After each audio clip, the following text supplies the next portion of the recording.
Tueurs en série, ils ne le sont pas devenus du jour au lendemain. Tous ou presque sont passés par la case prison avant de se mettre à tuer. Leur mode opératoire, leur motivation, leur histoire, parfois se ressemblent, parfois s'opposent. 3 d'entre eux ont été particulièrement constants dans le choix de leur cible et leur mode opératoire. Quand l'hiver approche à Nogent-sur-Oise, dans la banlieue de Creil, une véritable angoisse, une angoisse justifiée, au moins jusqu'à ce matin, pèse sur la petite ville. Nogent-sur-Oise a eu peur pendant 7 ans, jusqu'à l'arrestation en 1976 de Marcel Barbeau. On l'appellera le tueur de l'ombre parce qu'il tuait à l'aube ou au crépuscule, toujours des femmes brunes, rondelettes, qui rentraient ou allaient seules à leur travail. Barbeau tuait 1 ou 2 fois par an, toujours pendant l'hiver. Psychose encore, 20 ans plus tard, cette fois dans l'Est parisien. Les victimes de Guy Georges sont toutes de jolies jeunes femmes qui croquent la vie et qu'il surprend tard le soir alors qu'elles sont seules. À chaque fois, d'un coup de couteau, il tranche leurs sous-vêtements, les viole, les ligote, puis les poignarde.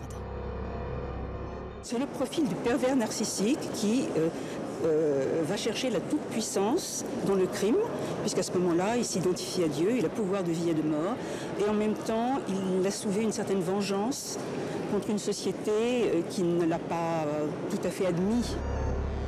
Guy Georges, un père noir qu'il n'a jamais vu, une mère blanche qu'il abandonne dès sa naissance. Guy, amputé de son nom de famille à l'âge de 5 ans, noyé au milieu des 17 enfants de sa famille adoptive, mais qui est aussi capable d'être un doux compagnon auprès des femmes. Guy, surnommé Joe, décrit comme le bon pote, insoupçonnable pour ceux qui l'ont côtoyé pendant les 7 ans qu'a duré sa folie meurtrière. Patrice Allègre, ou l'histoire d'une autre enfance massacrée. Une mère volage, mais qu'il vénère, un père CRS, alcoolique, qui assommait régulièrement son fils à coups de rondin. Allègre, qui aime des femmes, qui aime sa fille, mais dont la violence éclate quand il boit ou qu'il se grille la tête à la coke ou à l'ecstasy. Ses victimes, toujours brunes, il prend d'abord le temps de lier connaissance avec elles, de les mettre en confiance. Ensuite, le sinistre scénario se répète. Il les étrangle, les viole et par 2 fois brûlera leur corps. Ni cible, ni mode opératoire particulier. Qu'importe le sexe, l'âge des victimes, Francis Holm a tué hommes, femmes, enfants en les étranglant, les poignardant, les assommant. Alcoolique, multipliant les séjours en hôpitaux psychiatriques, c'est à la mort de sa mère en 1984 qu'il entame un tour de France de la marginalité. Il le ponctuera de crimes. Ses victimes, Holm les a toutes rencontrées par hasard. Déjà 6 condamnations, son tour de France des cours d'assises n'est pas bouclé à ce jour. Sid Ahmed Rezala sillonnait aussi la France, mais en train. Comme Francis Holm, son mode opératoire varié. Rezala rencontre 2 de ses victimes dans des trains de nuit. Tchatcheur, beau gosse, il sympathise avec Isabelle et la défenestre quelques kilomètres plus loin en rase campagne. Il ne fait que croiser Corinne dans le Calais-Vintimille et la larde de 14 coups de couteau. Émilie était une amie, elle sera étranglée dans une cave d'Amiens. 2 visages, d'un côté des crimes sauvages, de l'autre, un père de famille attentionné, un jeune Marseillais sympa. Il venait consommer de temps en temps. Je veux dire par là, c'est difficile d'admettre à haut vachement. Je suis surprise. En fuite, Rezala sera finalement arrêté et emprisonné au Portugal. C'est là qu'il se suicide en juin 2000. Il venait d'avoir 21 ans. Avant de mourir, Rezala expliquait avoir été violé enfant et ne pas supporter que sa compagne l'ait quitté. Sa mort en fait aux yeux de la loi et pour toujours un présumé innocent. Ils sont 3 à avoir tué pour de l'argent. Landru convoitait l'argent des femmes laissées veuves ou célibataires par la guerre de 14-18. Par le biais de petites annonces, il a conquis le cœur d'une 50aine de dames. 10 d'entre elles, les plus fortunées, finiront dépecées et brûlées dans sa cuisinière. Don Juan du crime, il continue à séduire après son arrestation. Landru recevra des lettres d'amour enflammées jusqu'à ce que sa tête roule au pied de la guillotine en 1922. Landru prétendait sauver les cœurs solitaires. Le docteur Marcel Petiot, lui, pendant l'occupation, se proposait d'aider les Juifs à fuir en Amérique du Sud. Sous prétexte de les vacciner en vue du long voyage, il leur injectait un poison mortel. Lui aussi brûlait les corps dans le poêle de son cabinet médical. Petiot a récupéré dans les bagages de ses 27 victimes leurs économies, leurs biens les plus précieux. Avant d'être guillotiné en 1946, il écrira sur les murs de sa cellule « Je ne demande pas de remerciements, j'ai fait ça par esprit sportif ». L'argent encore. Pour gagner sa vie, Thierry Paulin a mis fin à celle d'une vingtaine de vieilles dames entre 84 et 87 à Paris. Ses victimes, Paulin les appelait ses cartes bleues. Le jour, il les suivait jusqu'à leur domicile, il les torturait, les tuait. La nuit, il flambait leur maigre retraite dans des boîtes branchées. Avec l'argent de sa dernière victime, il invitera 100 personnes pour un dîner fin au champagne. C'était le soir de son 24e anniversaire, 2 jours avant son arrestation. Ça s'est passé très calmement. Il n'a pas cherché à fuir. Il n'a pas cherché à fuir. Bon, je me méfie un petit peu, mais il n'a pas cherché à fuir et m'a accompagné jusqu'au commissariat. Paulin meurt du sida en 89, avant d'être jugé. Comme Rezala, il est pour toujours présumé innocent aux yeux de la loi. Tous les tueurs en série qui ont été jugés ont été condamnés à perpétuité. 2 autres hommes sont soupçonnés d'être aussi des tueurs en série. Émile Louis, il a avoué avoir étranglé celles qu'on appelle les disparues de Lyon. Cette jeune femme, débile légère, confiée à la DAS et qu'Émile Louis connaissait bien. Sur ses indications, les squelettes de 2 des filles ont été retrouvés l'an dernier. Depuis, Émile Louis est revenu sur ses aveux. Enfin, Pierre Chanal, un ancien militaire, réservé en civil, craint en uniforme, déjà condamné pour le viol d'un autostoppeur hongrois. Il est aujourd'hui en liberté sous contrôle judiciaire et sera prochainement jugé dans la Marne pour le meurtre de 3 des 7 disparus de Mourmelon, 6 appelés du contingent, 1 civil, tous les 7 autostoppeurs. La fille de cet homme a été la première victime de Guy Georges. Pendant le procès, Jean-Pierre Escarfaille a préféré quitter l'audience pour ne pas entendre les terribles détails du médecin légiste. Pour lui, la confrontation avec le meurtrier de sa fille était suffisamment éprouvante. C'est invivable, c'est insupportable. Et tous les parents des victimes, là, vont avoir, nous sommes les premiers, mais tous vont avoir à subir la vision, l'écoute d'horreur. Le procès est donc un choc de plus pour les victimes ou leurs familles. En France, il existe 150 associations de psychologues, de professionnels prêts à leur venir en aide. Encore faut-il que les victimes connaissent leur existence. Généralement, ce sont les victimes qui vont trouver auprès du commissariat ou auprès du tribunal une plaquette d'information. Donc, elles ont la charge elles-mêmes de venir nous consulter. Par contre, lorsqu'il y a des affaires très graves, le procureur peut éventuellement saisir directement l'association pour prendre en charge telle ou telle personne. Peut ou doit? Peut.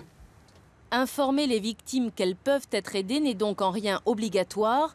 Et quand on dépose plainte, dans la masse des imprimés, on peut éventuellement trouver l'adresse d'une association. Quant au numéro Azur, mis en place en octobre dernier, il n'est pas encore connu du grand public. Émilie a donc été violée il y a 5 ans par Patrice Allègre. C'est son avocate qu'elle a rencontrée il y a 4 mois qui lui a conseillé de voir un psy, ce qu'elle a fait pendant toute la durée du procès. Je crois que dans un procès comme ça, on est obligé de sortir de notre simple rôle juridique. On est aussi obligé de prendre en considération ces tout le monde ne le ferait pas, ça. Hein. Moi, j'ai eu de la chance de l'avoir, mais je pense que parce que d'autres avocats ne l'auraient pas fait. Donc ça devrait être imposé, enfin pas imposé, mais ça devrait être proposé à chaque fois. Moi, je ne suis pas psychologue, moi je suis avocat. Je peux la préparer je pouvais l'aider à préparer son intervention devant la cour d'assises. Mais il y a un certain moment où moi, je n'avais plus les capacités, à mon sens, de l'aider. J'avais peur de me retrouver confrontée à lui. Il aurait très bien pu contredire mes déclarations et ça m'angoissait aussi. Il m'a appris des méthodes de relaxation, des trucs. Non, mais c'est bête, ça fait sourire, c'est vrai, mais on a besoin dans ces moments-là finalement d'apprendre à se détendre et à... Parce que c'est dur de s'endormir, hein, Non, s'il vous plaît, soyez gentils. Allez, non, pas rien. Allez. Non, arrêtez, s'il vous plaît. Non, ça suffit. Dans tous les procès de tueurs en série, les familles de victimes sont soumises à un autre choc, une autre inconnue, la présence en nombre des médias. Un stress décuplé pour Émilie, qui est la seule victime de Patrice Allègre à avoir survécu. C'est vrai que tous les médias, tout ça, oui, ça c'est la pression. Toutes les caméras, tous les micros, ça c'est dur. Ouais. C'est pesant. Parce que ça me survictimise, si ça se dit. Jean-Pierre Escarfaille a transformé sa douleur en action. Après le procès du meurtrier de sa fille, il a créé une association de parents de victimes et à ce titre, il assiste au procès de Patrice Allègre pour soutenir Émilie et les proches des jeunes femmes assassinées. Je pense qu'on a noué des relations amicales parce qu'on a tous vécu la même chose. Je crois qu'on a des échanges d'expériences à faire, tout simplement, pour s'aider les uns les autres. Et puis je pense que ça ne s'arrêtera pas là et qu'on se reverra, comme on l'a fait d'ailleurs, au niveau des familles des victimes de Guy Georges. C'est important de ne pas se sentir tout seul. Quand les premières rafales retentissent dans la vallée des morts, les touristes qui tournent ces images ne réalisent pas encore qu'à leurs pieds, la plus effroyable des tueries vient de commencer. Ce 17 novembre 1997, au pied du temple d'Hatchepsout, les membres d'un commando islamiste vont massacrer pendant 45 minutes les touristes venus admirer le site. Certains d'entre eux seront achevés à l'arme blanche. 45 minutes d'enfer et un bilan très lourd, 58 touristes, pour la plupart japonais et suisses, vont être assassinés. C'est le plus sanglant attentat que l'Égypte ait connu. C'est un massacre qu'on peut dire la plupart a vu comment leur père, leur mari a été massacré. Pour réaliser la sauvagerie de cette attaque. Un témoignage fera alors le tour du monde, celui de Rosemarie Douce, miraculeusement rescapée. Tous ceux qui vivaient encore, ils leur ont donné le coup de grâce dans la tête. Alors je me suis cachée sous ce gros monsieur. J'ai trempé mon foulard que j'avais sur la tête dans le sang. Puis j'ai mis partout du sang. Puis j'avais la tête tout cachée, puis je ne bougeais plus. Au terme de l'enfer, la dizaine de terroristes tentera de fuir en détournant un bus, celui d'Agagal Nahas, chauffeur héroïque qui pendant 2 heures va égarer le commando dans les montagnes, le temps pour l'armée égyptienne de les rattraper et de les exécuter. Les terroristes appartenaient à la Jama Islamiyya, une faction islamiste armée qui revendiquera le sanglant attentat avant d'être désavouée par ses chefs qui refuseront devant la communauté internationale d'assumer l'horreur du drame. Le ministre de l'Intérieur égyptien a démissionné. Après l'attentat de Luxor, le gouvernement cherche donc à rassurer l'opinion mondiale. Le pouvoir égyptien, qui a mis plus d'1 heure à intervenir, est touché de plein fouet. Devant la presse, Hosni Moubarak ne peut que promettre que cela n'arrivera plus. Cela aurait pu arriver n'importe où dans le monde, mais dorénavant, nous allons prendre encore plus de mesures pour sécuriser toute personne qui se rend en Égypte, comme s'il s'agissait d'un frère ou d'un fils. Nous allons prendre des mesures encore plus dures. Des déclarations hélas un peu tardives. Dans la foulée, le tourisme égyptien allait perdre plus de 50% de sa fréquentation. En dépit des mesures de sécurité nouvelles, les 3 millions d'Égyptiens qui vivent de cette économie allaient mettre 3 ans à se relever de la tragédie.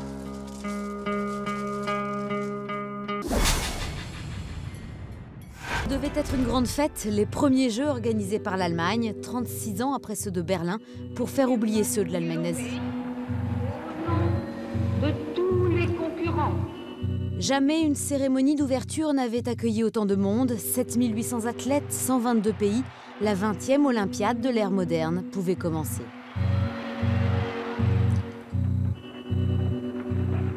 « 11 jours de compétition où les records se multiplient comme les 7 médailles en natation de l'Américain Mark Spitz.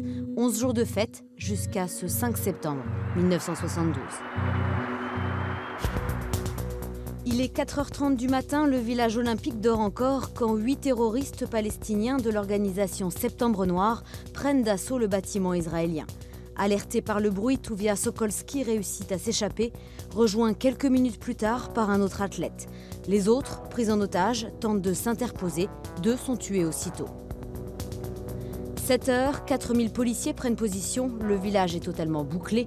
En échange des 9 otages, le commando exige la libération de plus de 200 prisonniers politiques détenus par Israël.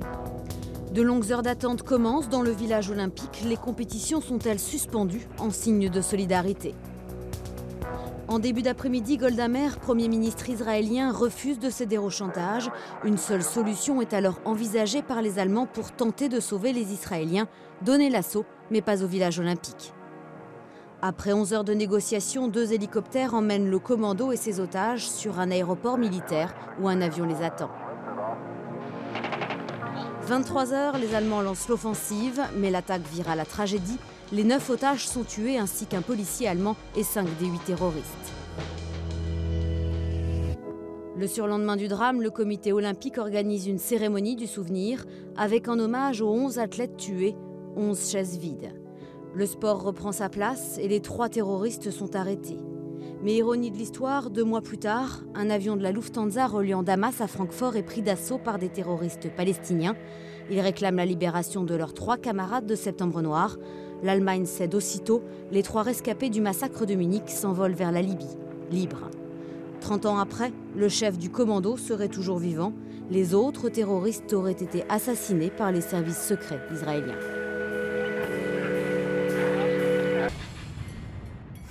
Rome, le 13 mai 81, le Saint-Père se prépare pour la traditionnelle audience du mercredi après-midi.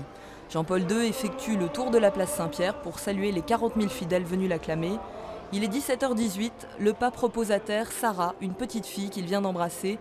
Dans la foule, personne ne remarque un homme qui brandit son revolver. Soudain, 3 coups de feu claquent. Le pape s'effondre dans les bras de son secrétaire, il est blessé au bras et à l'abdomen. À Rome, c'est la panique. La Jeep fonce à toute allure vers la basilique. Le pape est transféré de toute urgence à la polyclinique Gemelli. Il est entre la vie et la mort. Pendant ce temps, sur la place Saint-Pierre, c'est le désespoir. Les secours s'organisent, on évacue rapidement les blessés. 2 touristes américaines ont été touchées lors de l'attentat. Devant la porte de bronze, là où le pape s'est écroulé, les carabiniers maîtrisent rapidement l'assassin, Ali Akça. Le jeune Turc de 23 ans appartiendrait à un mouvement d'extrême droite, les Loups Gris. On a trouvé sur lui des papiers écrits en arabe avec des slogans anti-impérialistes. Et déjà en 1979, Ali Akça avait menacé de mort le Saint-Père. L'Italie est en état de choc, le président se rend au chevet du pape à l'hôpital, mais le monde entier attend des nouvelles de la santé du Saint-Père. Le pape Jean-Paul II est placé sous perfusion. Une partie de l'intestin perforé a dû être retirée, mais les conditions cardiovasculaires sont satisfaisantes. Place Saint-Pierre, les pèlerins attendent dans l'angoisse en récitant des prières. L'opération du pape a commencé un peu avant 18h, 5 heures plus tard. C'est le soulagement, le pape est sauvé. Nous sommes, sinon certains, du moins convaincus que le pape pourra rester avec nous. Entre autres, je dirais qu'il a plutôt eu de la chance. 4 jours après cet attentat, Jean-Paul II, de son lit d'hôpital, pardonne son geste à Ali Akça. Et 2 ans plus tard, il renouvellera son pardon à la prison de Rebibbia. En juin 2000, après 19 ans de prison, Ali Akça est gracié. Celui qui avait tenté d'assassiner le pape Jean-Paul II en 81 vient d'être gracié par le président italien. Ali Akça, condamné à la prison à perpétuité, va être extradé vers la Turquie. Le Saint-Père avait plaidé pour une décision qui accorde le pardon à Ali Akça. Jean-Paul II a toujours affirmé que c'est la Sainte Vierge de Fatima qui l'a vraiment protégé de la mort. Lors de son dernier pèlerinage au Portugal, le pape, pour lui rendre hommage, a fait sertir dans la couronne de la Vierge la balle qui a failli lui coûter la vie. C'est l'histoire d'une vie gâchée par 20 minutes de folie meurtrière. Le 4 octobre 1994, Florence Ray, âgée de 19 ans, se lançait avec son compagnon Audrey Maupin dans une équipée aussi sanglante qu'absurde. C'est une folle cavale qui s'est terminée la nuit dernière dans Paris par le meurtre de 3 policiers et d'un chauffeur de taxi. Un couple de malfaiteurs avait commencé sa soirée en délestant de leurs armes 2 policiers qui gardaient la fourrière automobile de Pantin. La dérive du couple commence dans ce squat de Nanterre où Audrey, ancien étudiant en philo, nourrissait des fantasmes révolutionnaires. Sur place, dans le désordre, on découvrira des tracts, une affiche de Tueur né, le film ultra-violent d'Oliver Stone, et des catalogues d'armes. Des armes que les 2 jeunes gens étaient allés chercher ce soir-là à la préfourrière de Pantin, mais à la sortie tout se complique. Au lieu de prendre le métro, le couple s'engouffre dans un taxi et file vers la Nation. À leur bord, le médecin Georges Monnier qui tente de raisonner Florence en vain. Arrivé place de la Nation, le chauffeur du taxi panique, percute volontairement une voiture de police et c'est la fusillade. Sous les balles d'Audrey, 3 personnes vont trouver la mort, le chauffeur Mamadou Diallo et 2 policiers, Thierry Mémard et Laurent Gérard. Mais le couple ne s'arrête pas là, dans la foulée, ils prennent un autre automobiliste en otage, Jackie Ben Simon, et s'enfuient vers le bois de Vincennes. La fille est montée derrière, c'est la première fois que je voyais la fille. Elle monte dans la voiture, elle se met à l'arrière et ferme. La fille me met le fusil à pompe dans le rein, là. Elle m'a dit, allez, fonce! On commence à rouler, on se retrouve dans le bois de Vincennes, je sais pas comment. Et à un moment, la fille elle dit Elle avait le fusil à pompe. Hein. Elle dit à son complice, regarde, il y a un motard derrière. Tiens, prends le fusil, descends-le. Descends-le, descends-le, descends-le. Avant d'être abattu par les policiers, Audrey Maupin tuera donc un 4e homme, le motard Guy Jacob. La police arrête alors Florence, une jeune fille prostrée et quasiment mutique jusqu'au jour de son procès en 98.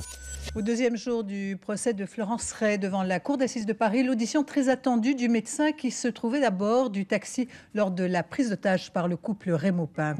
À la barre, les témoins se succèdent pour savoir si Florence était cette jeune femme fragile sous la coupe d'un Audrey qui la fascinait ou si elle était cette meurtrière rechargeant froidement son fusil à canoncier, comme l'a toujours affirmé le docteur Monnier, dont le témoignage est accablant.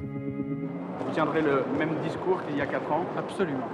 Bonjour, édition complète dont voici tout de suite les titres. 20 ans de prison pour Florence Ray qui encourait la réclusion à perpétuité. Si Florence Ray devait purger toute la peine de prison à laquelle elle a été condamnée hier soir, elle ne retrouverait la liberté qu'à l'âge de 39 ans. L'histoire de cette équipée sanglante s'achève sur ce verdict et sur ce bilan effroyable, 5 morts et un destin brisé. Il est 10h17 ce 21 septembre, une terrible explosion vient de se produire. J'ai vu une catastrophe, il n'y a pas d'autre mot, pardonnez-moi, je suis un peu choqué parce que j'en arrive à l'instant. On est parti avec une moto, 3 minutes ou 2 minutes après l'explosion. Vous allez découvrir un spectacle terrible, regardez dans quel état est la rocade. Il y a des morceaux de béton absolument partout. Comme un tremblement de terre, la secousse équivaut à 3,4 degrés sur l'échelle de Richter. L'onde de choc s'étend jusqu'à 80 km à la ronde. La rocade de Toulouse ressemble à un champ de bataille. Regardez le Mercedes, regardez comment ça a bougé. C'est un gros truc qui est tombé dessus. C'est un morceau de l'usine qui est tombé là. On a eu un grand boom, regardez sur le capot de la voiture, comme une bombe qui a explosé là-bas. C'était là-bas que ça s'est passé. Ma fille était conduisait, elle a essayé de garder la maîtrise du véhicule. On se met c'est un accident. Incroyable, d'un coup comme ça. Vision d'horreur, routes éventrées, voitures déformées. À quelques mètres de là, 250 tonnes de nitrate d'ammonium viennent d'exploser. Pierre Nicolas, le journaliste de France 3, est encore le premier à rentrer dans l'usine. Ce sont les premières images que vous pouvez voir puisque nous sommes arrivés en même temps que les pompiers. Ils portent des masques à gaz. Il y avait une très forte odeur d'ammoniac. Il ne reste plus rien. Il ne reste plus rien. Et évidemment, autour de nous, on ne va pas vous montrer ça, mais autour de nous, c'était une désolation totale, des personnes blessées, et évidemment des personnes mortes, un silence terrible, et des gens qui appelaient à l'aide, malheureusement pas partout, je veux dire qu'il y avait plein de gens qui ne pouvaient plus appeler à l'aide. Qu'est-ce qui s'est passé? On a eu une explosion, on s'est tous retrouvés dans l'état où on est là. Je ne peux pas vous en dire plus pour l'instant. Donc notre première priorité, c'est d'évacuer les blessés. Très vite, tous les hôpitaux de la ville sont pris d'assaut. Les premiers blessés évacués arrivent tous azimuts, à Gare, encore sous le choc. Pour ma part, je suis tombé d'une hauteur de 20 mètres en gros. Enfin 15 à 20 mètres, je ne sais pas trop l'évaluer. Et le jeune stagiaire est resté coincé sous un amas de gravats. Il avait le bras coincé, il est resté là pendant 3 quarts d'heure en gros, quoi, avant que les secours arrivent. Mais j'ai très très peur. En face d'AZF, l'hôpital Marchand. D'ordinaire, c'est un centre psychiatrique. Ce jour-là, il a servi de poste médical avancé pour les premiers secours. On a sorti des matelas, des décombres pour essayer de donner les premiers soins, ce qu'on pouvait faire aux gens qui nous étaient amenés par les pompiers. Des gens qui sont arrivés aussi à pied, complètement hébétés, sachant pas trop où ils étaient. On en a retrouvé un peu dans tout l'hôpital, j'allais dire. Un nuage jaunâtre bourré d'ammoniac survole alors la ville. Pendant quelques heures, le plan rouge est déclenché. Un périmètre de sécurité de 30 km mis en place. Toulouse, coupée du monde. Et il n'y a pas qu'AZF qui est totalement détruite, les alentours aussi. Le premier bilan est impressionnant. 26 000 logements endommagés, 11 000 familles démunies, 7 000 personnes au chômage technique. Le quart du parc autobus de la ville complètement anéanti. L'université du Mirail, totalement fermée. L'université du Mirail a été lourdement touchée.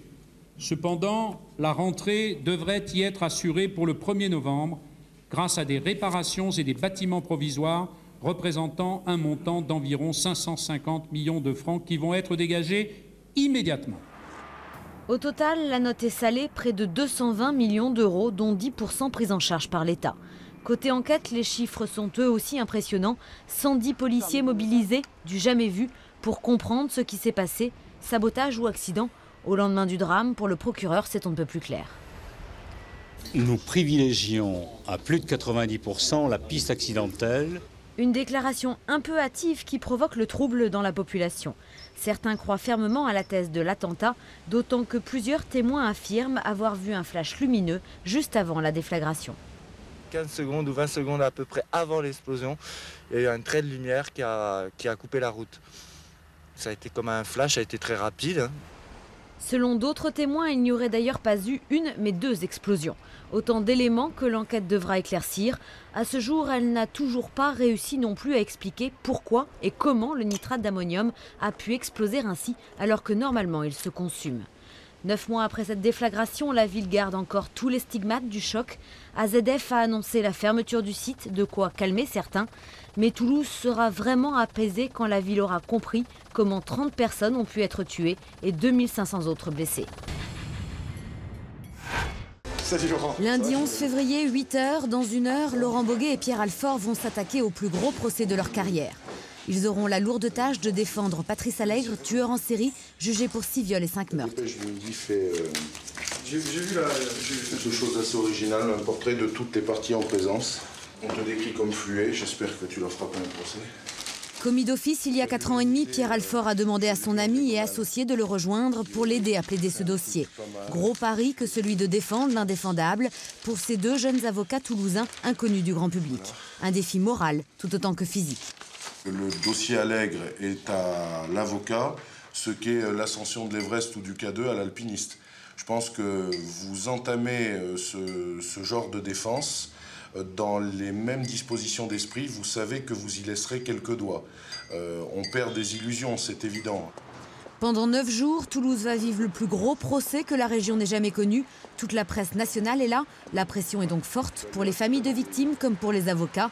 L'objectif affiché est donc la discrétion pour ne pas attiser les tensions. On va y passer sous le portique, mais moi j'ai eu hors de question que qu'on rentre par l'entrée principale. C'est pas possible.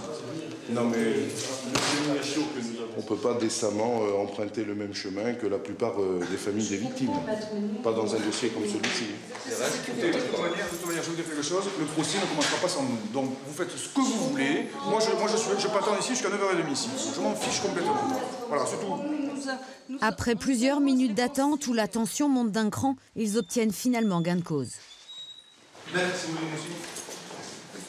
Alors Patrice Allègre entre dans le box, le visage impassible. Une attitude qui tranche singulièrement avec l'angoisse des familles de victimes. Pour la première fois, elles font face à l'assassin de leur fille. Première rencontre aussi entre les jurés et l'accusé. Moment de défiance, d'interrogation. En quelques minutes, l'ambiance du procès va se nouer. Laurent Boguet et Pierre Alfort sentent vite le trouble de certains jurés. C'est de jurés qui me semble fragile et me regarder constamment. Ils sont dit, mais comment vous faites? Elle est en quête de... Pas moi qui suis dans le box. Et en fait, elle me regardait plus à moi qu'à elle. Je l'ai vraiment ressenti. Je ne sais pas si tu t'as pas fait attention. Peut-être parce qu'elle avait... Si, je vois très bien de qui il s'agit. Peut-être parce qu'elle avait, pas le courage intérieur de fixer Allègre, dans un premier temps. Ouais. On peut aussi poser les choses très simplement. Ce matin, vous avez vu Allègre avant le début de l'audience. Vous l'avez trouvé comment? Tendu, très tendu. Il va falloir qu'il parle de lui et je ne sais pas s'il va en être capable. Alors on va l'inciter, on va tout faire pour qu'il parle, mais ça va falloir le travailler, comme on dit. Dans ce procès où tout semble jouer d'avance, les occasions de marquer des points sont rares. Ce mardi est donc une journée fondamentale pour la défense, avec l'audition des parents de Patrice Allègre pour tenter d'expliquer le comportement violent de l'accusé. Ce matin, on est entré véritablement dans le cœur du procès avec des témoignages capitaux. Je veux parler bien sûr... L'enfance brisée d'un homme, seule tactique de défense possible pour Laurent Boguet et Pierre Alfort, mais les avocats des parties civiles n'en sont pas dupes. On a un peu le sentiment qu'ils veulent se servir de la violence du père comme d'un fer de lance pour arriver à expliquer le comportement d'Allègre et également l'humaniser. Pendant les suspensions, un deuxième procès commence, médiatique celui-là. Gérer la presse, être disponible en permanence, répéter inlassablement les mêmes choses, un exercice difficile quand on n'en a pas vraiment l'habitude. Malgré tout, cette seconde phase après procès qui consiste à répondre à la presse, c'est aussi fatigant. Parce qu'on ne peut pas se permettre de dire n'importe quoi, bien évidemment. Et c'est des moments, ça prolonge l'audience. Ce ne sont pas des gens qui font des grandes phrases, qui sont capables de citer des auteurs, de faire des belles références. bouger avec leur robe d'avocat, mais c'est des gens qui sont très forts sur le fond, un peu moins bons sur la forme, mais j'ai l'impression qu'ils apprennent. Je voulais pas vous déranger là, vous êtes... Enfin bon, vous avez une affaire facile. Donc oui, celle-là sera... C'est pas les trucs où on a du souci, ou tu vois, là, ça roule tout seul. Hein, on se laisse porter par le courant. Client facile. Allez, je vous abandonne, on va le voir. Voir Patrice Allègre régulièrement, lui apporter un sandwich ou seulement une écoute, préparer les audiences suivantes, le travail est nécessaire mais fatigant quand les deux copains aspireraient plutôt à se ressourcer entre eux. Les deux avocats de la défense veulent voir Patrice Allègre. On vient que tous les deux, bien sûr. On vient que tous les deux. Après l'examen de la personnalité commence le long défilé à la barre des familles de victimes. Un jour d'audience pour chaque meurtre. Mercredi 13 février, le cas de Laure Martinet est examiné. Son père Jean-Michel vient à la barre. Ses questions restent sans réponse. Furieux, il menace Allègre. Je suis venu pour le voir en face et pour lui dire ce que je lui ai dit. Qu'est-ce que vous lui avez dit? Je lui ai dit que je lui ferai la peau, qu'il ne sortira jamais. Ma femme et moi avons décidé de le faire liquider. Voilà. L'insupportable douleur d'un père qui, 12 ans après les faits, refuse encore la mort de sa fille. Dans sa colère, il s'en prend aux avocats de la défense. Pour Pierre Alfort, il faut encaisser les coups sans broncher. Difficile, surtout quand la journée a été rude. Et ce n'est pas fini. De retour au bureau, une mauvaise nouvelle l'attend. Une lettre anonyme, une de plus. Je vous souhaite bien du plaisir. Vous avez voulu une belle affaire pour vous montrer brillant. Vous aurez l'enfer. Je souhaite que votre zèle à défendre ce triste individu soit ébranlé par le doute et les questions qui ne manqueront pas de monter, même malgré vous, de votre conscience. Les questions, je me les pose. Les doutes, je crois qu'un avocat digne de ce nom ne fonctionne qu'avec des doutes. Ça vous peine, personnellement? Ça vous touche? Non, ça ne me peine pas, mais ce qui me peine, c'est plus que quelqu'un qui a l'air d'être quelqu'un de cultivé, puisqu'il a l'air il écrit pas si mal que ça, puisse en être un tel niveau, si je puis dire, de compréhension. Dans un procès qui dure, qui est prévu sur 9 jours, il y aura des hauts et des bas, et aujourd'hui je suis plus en bas qu'en haut, mais je crois que c'est normal et c'est terriblement humain. Vendredi 15 février. Aujourd'hui, Émilie Espèce, la seule survivante de Patrice Allègre, témoigne. Sur ses épaules repose toute l'attente des autres familles de victimes. Puisqu'il ne parle pas, ou si peu, elle est la seule à pouvoir leur apporter une petite part de vérité. Je pense que c'est la confrontation qui peut provoquer des explications. Je ne sais pas si on arrivera à aller jusqu'au bout. Je ne sais pas si Émilie aura le courage d'aller jusqu'au bout de ses demandes. Mais je pense qu'effectivement, ça peut provoquer aujourd'hui une explication. Non, s'il vous plaît, soyez gentils. Allez, non, pas rien. 3 heures de face-à-face où Émilie raconte sa nuit d'horreur de février 97. Des mots simples, émouvants. Allègre est ébranlé, mais il ne parle toujours pas. Excédé, Pierre Alfort se lève de son banc, le bouscule et le supplie à son tour de s'expliquer. J'en avais assez, moi, d'entendre Patrice Allègre dire qu'il était désolé, qu'il s'excusait. Ce que je souhaite, c'est qu'il se livre. Alors, sans se livrer, c'est pas forcément rentrer dans le détail des faits. Se livrer, c'est peut-être tout simplement nous dire ce qu'il a sur le cœur. À fleur de peau, Pierre Alfort montre de plus en plus sa sensibilité. Laurent Boguet, lui, reste zen, du moins en apparence. Oui, je profite d'un petit moment d'accalmie, compte tenu des efforts déployés dans la semaine pour rivaliser avec les meilleurs champions de tennis. Mais ce week-end, c'est repos? On a prévu de nous retrouver et on alternera les moments de détente et les moments de travail. Laurent Boguet est quelqu'un qui est différent de moi et qui sait me rassurer à certains moments. Il est toujours, lui, il est beaucoup plus souvent que moi en haut et j'ai souvent besoin de lui pour qu'il me remonte le moral. Alors le pire, bien évidemment, c'est quand on est tous les deux en bas. Deuxième semaine du procès, nouvelle tentative pour faire parler Allègre. Et cette fois-ci, c'est sa propre fille qui le lui demande. Tu dis que tu m'aimes, alors parle. Avec tout le mal que tu as fait aux familles, tu peux te rattraper. Des mots durs adressés par la fille de Patrice Allègre, Anaïs, 12 ans. Des mots que Cécile, son ex-compagne, est venue lire à la barre ce matin. Elle a été émouvante, là, Cécile, encore. Ouais. Elle l'a dit d'ailleurs, que c'était son nouveau combat pour aider les victimes, et elle l'a dit ce matin. Je ne pense pas que ce soit forcément le ressort qui le fera parler. À la veille de leur plaidoirie, la tension monte de plus en plus pour la défense. Tendu, fatigué, le visage marqué, Pierre Alfort a l'air particulièrement éprouvé par ce procès. Normal, trop jeune pour tenir la distance, disent certains, trop impliqué dans le dossier. Après avoir plaidé en défense dans une affaire comme celle-là, on ne peut plus jamais être tout à fait le même. Parce qu'il aura subi, il le porte sur lui. Vous avez remarqué à quel point, mais cela vaut pour les deux, ils sont habités par cette défense. Et on est extrêmement stressé et on est en train de puiser un petit peu dans tout ce qu'on ressent profondément pour livrer demain ce qu'on a envie de livrer. Et demain, c'est, comme on dit, une sorte d'aboutissement, puisque demain, je vais pouvoir livrer ce que j'ai à livrer. Je le ferai quoi qu'il arrive, bien ou mal, mais je sais que je le ferai parce que j'ai pas le choix. J'ai pas fait tout ça pour rien. Jeudi 21 février, dernier jour du procès, celui des plaidoiries. Laurent Boguet et Pierre Alfort ont 2 heures pour convaincre les jurés de l'humanité de Patrice Allègre. 2 heures pour toucher, émouvoir et peut-être faire basculer les 9 membres du jury. J'attendais ce moment, ça fait de nombreux mois qu'on s'y prépare. Et c'est vrai qu'à partir de cet instant, on a toute notre fonction sociale. L'audience est ouverte, veuillez vous asseoir. Garde d'entrée l'accusé. Le visage fermé en entrant dans le box, c'est aussi la dernière ligne droite pour Patrice Allègre avant la solitude de sa cellule. Au fond de la salle, Aude, la compagne de Pierre Alfort, s'est cachée dans un petit coin pour assister aux plaidoiries discrètement. En fait, il n'a pas envie que j'y assiste parce qu'il est extrêmement tendu, nerveux, qu'il a peur de parler devant les gens qu'il aime, je pense. Et c'est extrêmement difficile pour moi aussi, puisque moi j'ai suivi ce procès avec lui, ça fait 9 mois qu'il m'en parle, nuit et jour. Et donc c'est très frustrant, voilà. Une plaidoirie comme un cri du cœur. Depuis 4 ans et demi, Pierre Alfort tient Patrice Allègre à bout de bras. J'ai passé des moments de doute, des moments de culpabilité, des moments où j'ai eu moi aussi envie de démissionner, mais ce qui m'a poussé à continuer, c'est l'humanité de Patrice Allègre, l'humanité qu'il a réussi à me renvoyer lorsque je lui rendais visite de manière régulière. T'as bien démarré, tu l'as contenu, on sentait qu'il y avait de l'émotion, que t'as bridé, que t'as lâché au fur et à mesure pour décoller après, et c'était bien ça. Quand il m'a donné la parole, c'était